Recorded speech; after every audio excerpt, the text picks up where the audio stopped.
And in case you didn't know, this is how big those like 29-cent goldfish at the pet store can get if you release them into the wild. Not only that, but when they do take over an ecosystem, they are one of the most destructive aquatic invasive species in the entire world. Despite the fact that it's sometimes hard to keep them alive as a pet, these can grow up to 4 pounds and the size of a football.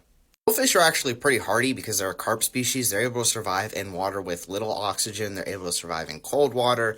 They can pretty much do it all. And they're also bottom feeders. So what they do is they go and they dig in the sediment on the bottom of the lake or the pond that they're in.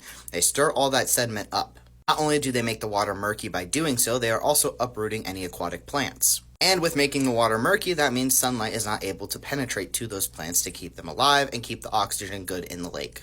So the native species that live there and are supposed to live there die out, and these fish become competition with them. They also breed rather quickly, and they have no natural predators because they're not a native species. Now these goldfish end up in these creeks, lakes, and ponds by people releasing them into it. Usually it's after a pet goldfish gets a little bit too big and they think they're helping it by giving it back to the wild, when in fact they're actually hurting the native ecosystem that it's being put into. Goldfish are also widely used as fishing bait. And there's only a select few states where it's illegal to fish with goldfish, and there's some where it's illegal to fish with them unless they are dead. And typically, after you're done fishing and you have bait fish, you just kind of release the rest that you have into whatever body of water you're fishing.